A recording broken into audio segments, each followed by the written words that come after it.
le monde et bienvenue dans cette vidéo où on va faire un 10 minutes. On va venir travailler les abdominaux profonds et le plancher pelvien. Donc pour cette séance, vous avez besoin d'aucun équipement. Donc peut-être juste votre tapis de yoga. Et on va commencer sur le dos. Donc on va commencer avec la chose la plus importante qui est la respiration. Donc pour bien engager nos abdominaux, notre plancher pelvien, donc il faut travailler la respiration. La respiration et le plancher pelvien travaillent en synergie, donc ils travaillent ensemble. Lorsque l'on prend une grande et profonde respiration, donc notre diaphragme descend, on va venir faire une pression sur les organes et ceux-ci vont venir faire une pression sur le plancher pelvien. Le plancher pelvien doit être capable d'être assez fort et souple pour absorber cette pression et doucement pouvoir revenir sous l'effet du recoil lors de l'expiration. Et c'est ce qu'on va venir travailler. Donc, on va venir s'assurer que notre synchronisation entre notre respiration et notre plancher pelvien, elle est optimale. Donc, on va commencer couché sur le dos. Puis, je vais vous linker aussi une vidéo où je parle simplement de la respiration. Donc, peut-être avoir plus d'informations sur la respiration si c'est quelque chose qui vous intéresse. Mais pour tous les problèmes posturaux, les problèmes de plancher pelvien, la respiration reste la base. Donc, je vais avoir mon autre téléphone à côté pour justement calculer le temps. Donc, on va commencer couché sur le dos. On va faire la respiration diaphragmatique. Donc, pour la respiration diaphragmatique, j'aime bien avoir les pieds au sol pour pouvoir surtout venir voir où se situe ma cage thoracique. Donc, je vais venir plaquer ma cage thoracique, je vais ramener, je vais venir coller doucement mon dos, je ramène mon pubis vers moi pour avoir un bel engagement. Donc, ce qui est important, c'est d'avoir les deux dômes bien alignés, donc le dôme de la cage thoracique et le dôme ici au niveau pelvien. On veut avoir les deux alignés. Si on est antériorisé comme ça, il n'y a pas de signal qui peut se rendre entre un et l'autre, donc ça devient difficile de bien engager autant notre respiration, nos abdominaux et notre plancher pelvien. Donc, doucement couché sur le dos, on va mettre les mains de part et d'autre de la cage thoracique. On va venir faire quelques respirations ici. On veut être capable de sentir l'expansion au niveau de la cage thoracique, donc de sentir que la cage thoracique elle s'ouvre en 360. Donc, on ne veut pas que ça s'ouvre juste dans le ventre, mais on veut aussi que ça l'ouvre sur le côté, en avant et en arrière. On inspire et on expire doucement en laissant les côtes revenir vers l'intérieur et vers le centre. On va inspirer encore, vraiment en focusant sur créer de l'expansion ici. On va expirer doucement. Et ce qui est important aussi, c'est de vraiment s'allonger du haut du crâne vers le ciel, comme si quelqu'un venait tirer sur ma couette à l'arrière pour m'allonger encore un peu plus. Donc, l'alignement devient une chose hyper importante lors de problématiques pelviennes ou juste pour optimiser et maintenir nos fonctions pelviennes. On va inspirer ici. On va expirer doucement. Donc, on va sentir le mouvement ici d'ouverture à l'inspiration, fermeture à l'expiration. Et on expire par la bouche en faisant le son ou de la buée dans une bite, comme on veut. Et doucement, on va rajouter le plancher pelvien. Lorsque l'on inspire ici, la cage thoracique s'ouvre, le plancher pelvien descend, comme j'ai expliqué. Et lors de l'expiration, celui-ci remonte doucement. Donc, on va rajouter un engagement de notre plancher pelvien. Donc, on va inspirer latéralement. On va sentir la respiration qui va descendre. Et lors de l'expiration, doucement, on va venir soulever le plancher pelvien. On va venir serrer les deux hanches ensemble comme si on voulait zipper notre zipper en abaissant la cage thoracique lors de l'expiration. Donc, on va inspirer. Ça, j'appelle ça la respiration en méduse. Inspire jusqu'en bas. Expire doucement, soulèvement. Ramène les deux hanches vers l'intérieur et vers le centre. On va en faire 5 profondes respirations comme ça. Inspire. Expire. Inspire. Expire. Inspire. Expire. Et on va y aller une dernière fois. On va inspirer. Et on va expirer doucement. Et c'est vraiment quelque chose à pratiquer fréquemment. Et comme les filles me disent, est-ce qu'il va falloir que je pense à ça toute ma vie? Non, pas forcément, parce qu'à un moment donné, ça va devenir réflexe. Donc, je vais mettre ici l'alarme pour justement bien pouvoir calculer, donc pour ne pas perdre du temps dans chacune des exercices. Donc, on a fait les respirations ici, la respiration diaphragmatique et la respiration latérale. On vient de faire la respiration méduse qui est de respirer jusqu'en bas et lors de l'expiration, soulèvement, on soulève doucement. Donc, on n'est pas supposé de venir contracter les fessiers, de venir contracter même la mâchoire, les épaules. Donc, bref, c'est vraiment un petit soulèvement. Donc, ça se peut qu'il y ait de la difficulté à sentir le mouvement, mais fais-le pareil et à force de le faire, là, je te jure qu'à un moment donné, tu vas dire « Oh my God, je l'ai, je suis capable de vraiment bien le ressentir. » Donc, pour le prochain, ça va être au niveau des adducteurs, parce qu'on sait que les adducteurs, ils ont une attache au niveau du pubis, et le pubis, ben, c'est la base quand même du plancher pelvien. Donc, on va venir ouvrir vers l'extérieur, on va expirer, on va ramener. Donc, ça serait le niveau 1. Un côté. Et on va faire le niveau 2. Donc, le niveau 2, ça va être de monter les jambes en tablette. Donc, si c'est trop intense pour toi d'avoir les jambes en tablette, tu commences les pieds au sol sans problème. Ce qu'on veut, c'est garder la cage thoracique, plaquer le nombril vers la colonne et surtout venir stabiliser les hanches. Donc, on va faire 45 secondes. Et doucement, je vais ouvrir et je vais expirer un. Je stabilise, j'inspire. Expire 2. Puis là, je mets du temps pour être sûr de ne pas stresser personne. Si vous n'êtes pas en même temps que moi, c'est correct.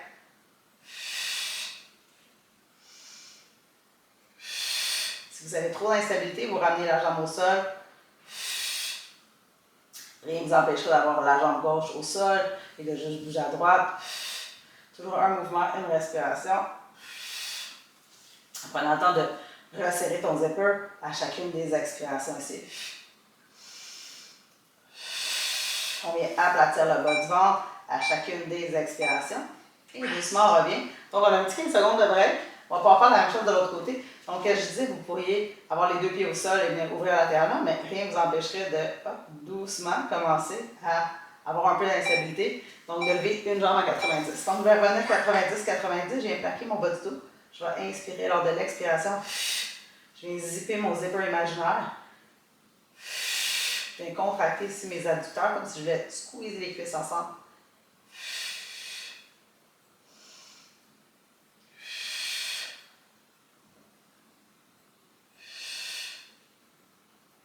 Toujours moyen aussi de redescendre aussi dans l'exercice.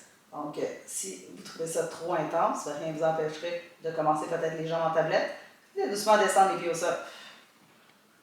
Je vais me concentrer ici.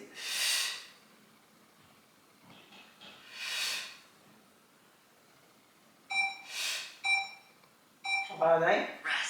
Et doucement, je vais revenir les genoux au centre. Donc, je vais enchaîner après ça ici avec le dead bug, même chose. Je pourrais doucement aller au sol et allonger bras et jambes, ou d'y aller en tablette ici. Et plus les jambes sont éloignées du centre, plus c'est difficile. Donc, les bras vers le ciel, je viens plaquer mon bas de dos et doucement, lors de l'expiration, j'inspire, je reviens. Je vais expirer la même chose de l'autre côté. Et ça vient travailler également la coordination droite-gauche. Donc, vraiment, on y va en contrôle, en suivant son propre rythme de respiration. On inspire au centre, expire en hanche.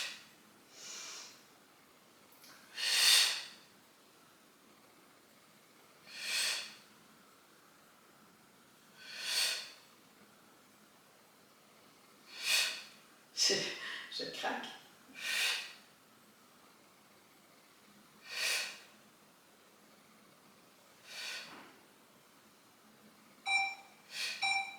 Et doucement, je vais revenir au centre. Excellent. Donc, le prochain, ça va être le pont, donc les pieds au sol. Et on ne va pas ouvrir les jambes très larges. Donc, vraiment, on va avoir comme l'espace peut-être d'un point entre les genoux. Et ce qui est important aussi, même chose ici, ça va être la bascule du bassin. Donc, on va venir plaquer ici la cage thoracique et doucement, je vais venir presser dans le sol. Je vais ramener mon pubis vers moi. Donc, je ne lève pas trop haut. Je vais garder mon alignement cage thoracique et bassin. Et doucement, je vais redescendre. Je vais inspirer. Lors de l'expiration, je vais venir presser doucement le sol. Je vais allonger ici les fémurs. Je vais m'assurer d'être sur la même ligne. Donc, ce que je peux faire, c'est de déposer peut-être les mains au niveau de mes épines iliaques et de mon pubis et de m'assurer qu'elles sont sur la même ligne. Donc, si je sens que mon pubis est plus bas ou que mes épines sont plus hautes, je vais pouvoir repositionner mon bassin. Et l'erreur que je vois souvent, c'est que les gens veulent aller trop haut. Donc, on perd notre engagement dans les fessiers. On va expirer, c'est toujours lors de l'expiration. On s'assure aussi de venir connecter l'arrière des cuisses et également le fessier. Je vais y aller une dernière fois ici. Et doucement, je reviens. Donc, le prochain, c'est dans le même principe, mais on va allonger les jambes. Donc, on va faire un bridge walkout. Donc, ici, qu'est-ce que je veux dire, c'est de faire attention à ça. Ici, les gens ont tendance à faire ça, donc on perd notre alignement. On veut ramener cage thoracique, bassin, on descend la cage thoracique. Donc, je vais expirer et je vais allonger une jambe. Je rallonge, je ramène et je pourrais descendre ou rester. Je vais faire la même chose. Puis là, cette fois-ci, je vais commencer à leader par l'autre côté. Et doucement, je reviens. Je vais descendre. Et si je voudrais, je pourrais rester dans les airs aussi. Hop. Et là, ça travaille vraiment beaucoup les ischio-jambiers, qui, même chose que les adducteurs, ont une attache au niveau du bassin, du pubis. Et justement, vont nous aider à nous sortir de notre position antériorisée. Donc, ils vont ramener le bassin par l'arrière.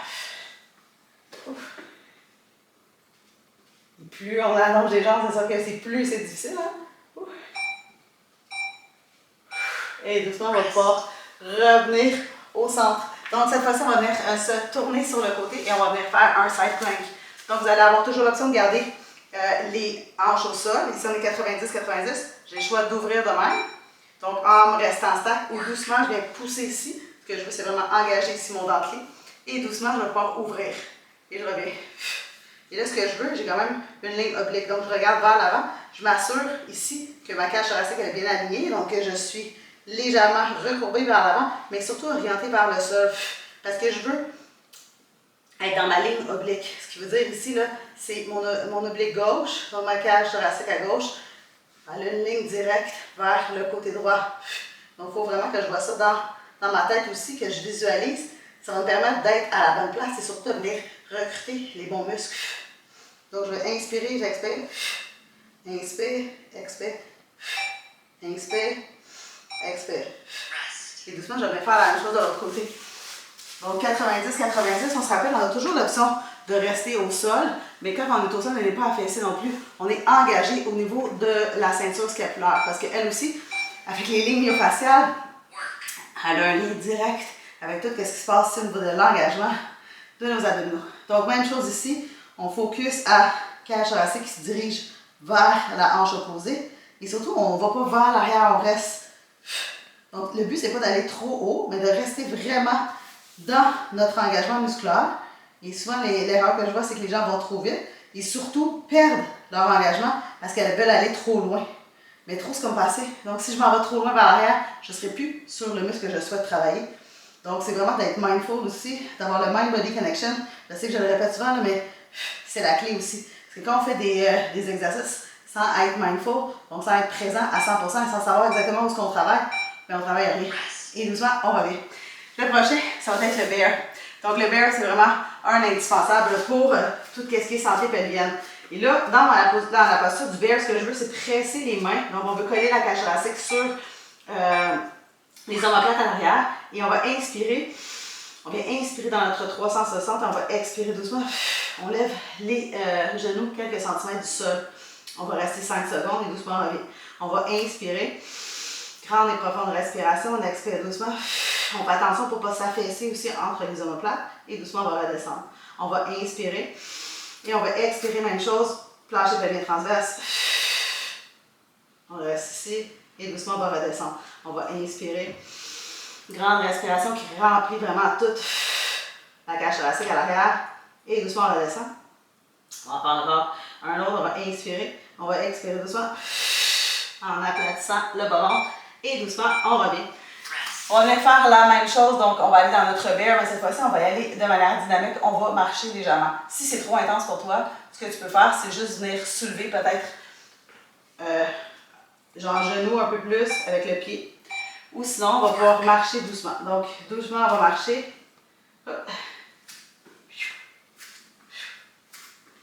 On va faire la même chose, on va reculer. Hop, hop, hop. Et on va marcher.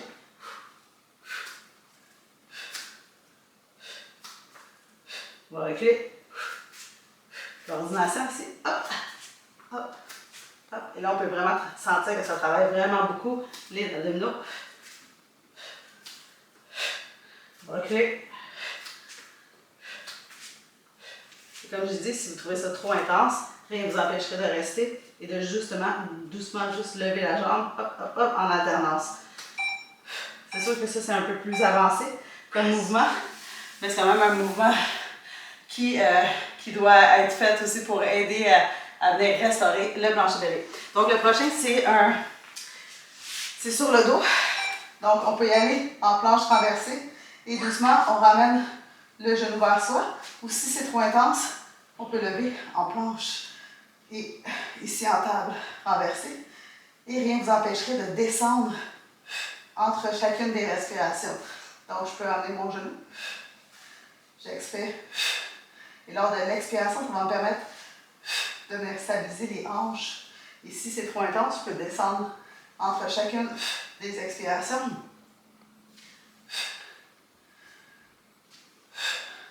Et si j'ai mal, peut-être au poignet, je pourrais descendre sur mes avant-bras sans problème.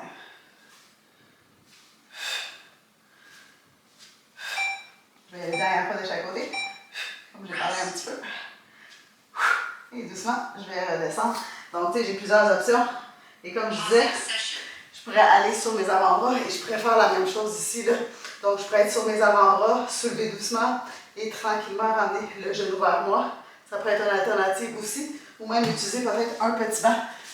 Donc, bref, toujours moyen de faire les exercices.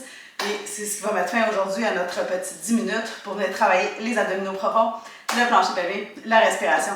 Et surtout, j'espère que vous avez aimé les exercices aujourd'hui. N'oubliez pas de vous abonner, puis surtout de liker la vidéo pour que je puisse faire d'autres vidéos comme ça pour vous. Donc sur ce, je vous souhaite une excellente fin de journée et on se revoit bientôt. Ciao, ciao!